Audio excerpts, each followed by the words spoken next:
IUPAC nomenclature of ketones.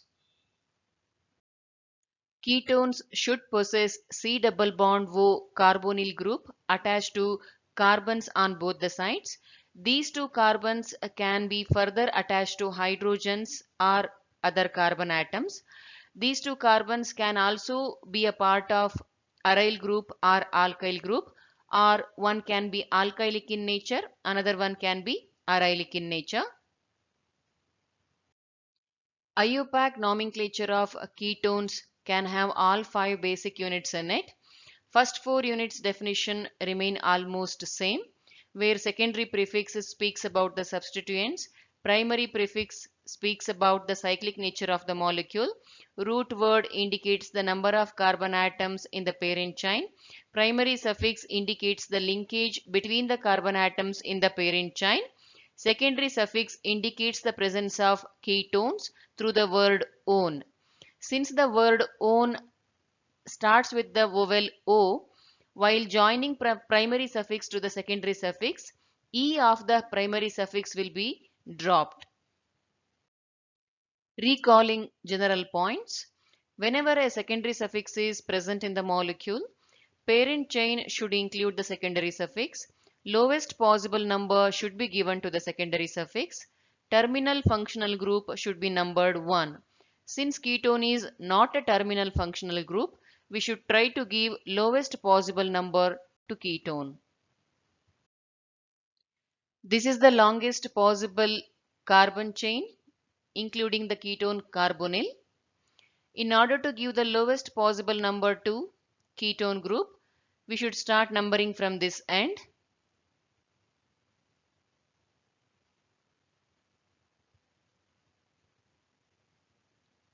Root word is hept.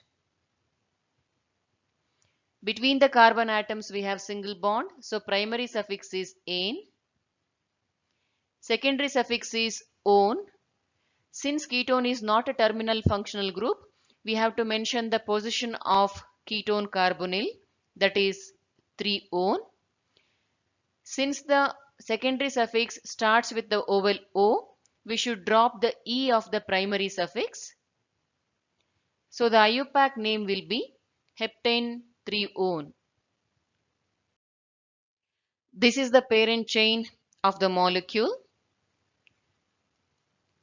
From whichever direction we start, we will get the same numbering. Root word is prop. Primary suffix is "ane". Secondary suffix is "to-one". Because the secondary suffix starts with the vowel, we should drop the E of the primary suffix. Expected IUPAC name is propane 2-one, but what we normally see on the textbook is propanone without mentioning the position of the ketone carbonyl. That is because when we have 3 carbons and we have to make a ketone out of it, there is no option other than placing the ketone carbonyl at position 2. This is the parent chain in this molecule. We have ketone carbonyl at position 2 and 3.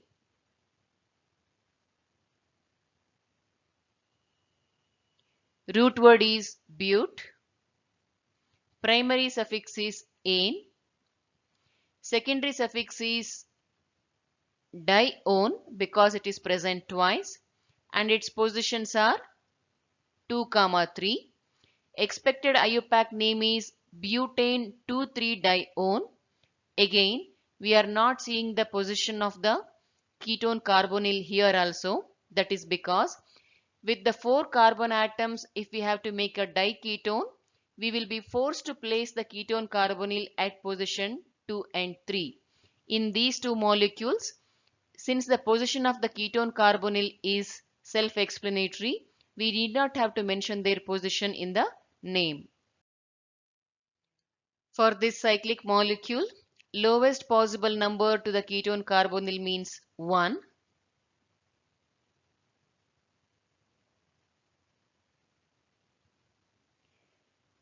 We have primary prefix in this case, that will be cyclo. Root word is hex. Primary suffix is "ane" because there exists single bond between the carbon atoms of the parent chain. Secondary suffix is "one", specifically one one. But while giving the IUPAC name, we need not have to mention the position of the ketone carbonyl because in cyclic ketone, carbonyl will always take up the number 1. So the IUPAC name will be cyclohexanone, dropping the E of the primary suffix. In this molecule, there is no way we can include the cyclohexane ring as a part of the parent chain. So this will be considered as a substituent. Now this portion will be our parent chain. We have to give lowest possible number to the ketone carbonyl, means this carbon takes up the number 1. On first carbon we are having a substituent, so 1-cyclohexyl will be the secondary prefix. Root word is eth. Primary suffix is "ane". Secondary suffix is one "one" specifically. But while writing the IUPAC name, we need not have to mention the position of the carbonyl. That is because in a ketone, whenever we have the substitution at position 1, it automatically conveys the message ketone carbonyl is also present at position 1. Since the secondary suffix starts with the vowel O, we have to drop the E of the primary suffix. IUPAC name will be 1-cyclohexyl ethanone. This will be the longest chain in this molecule. But to give the lowest locant to the substituent, we should start numbering from this end.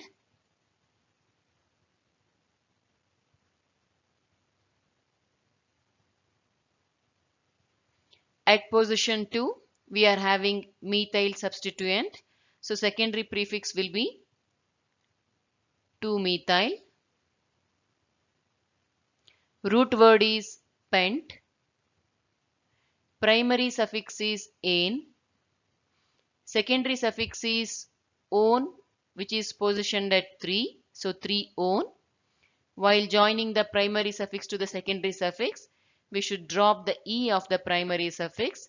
IUPAC name will be 2-methyl pentane 3-one. This is the molecule where we are having 3 ketone carbonyl groups, but at the max we can include 2 of them as a part of the parent chain. Third carbonyl group will be considered as the substituent. This will be the longest parent chain. This will be considered as the substituent. Let us number the parent chain. 1, 2, 3, 4, 5, 6, 7, 8, 9. Whenever ketone carbonyl sit as a prefix, it will take up the name oxo. Whenever we are using this term, carbon of the ketone carbonyl is not included in the name. Now, in order to name this substituent, we should start numbering from the carbon which is attached to the parent chain. 1, 2, 3. Oxo group is sitting on carbon 2 of the side chain. So, name of the substituent will be 2-oxopropyl because there are 3 carbon atoms.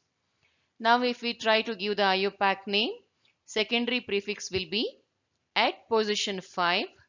We are having a complex substituent, that is 2-oxopropyl.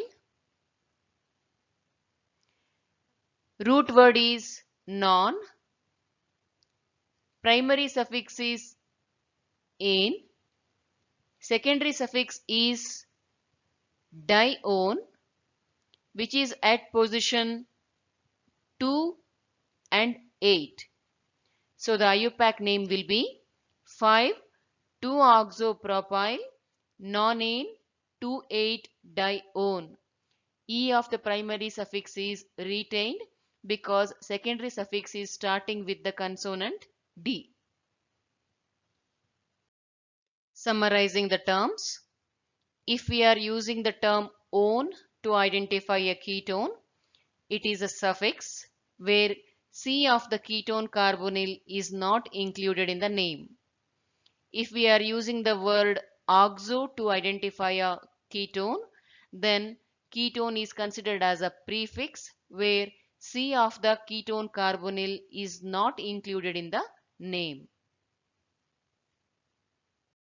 Next lecture will be on IUPAC nomenclature of alcohols. Thank you.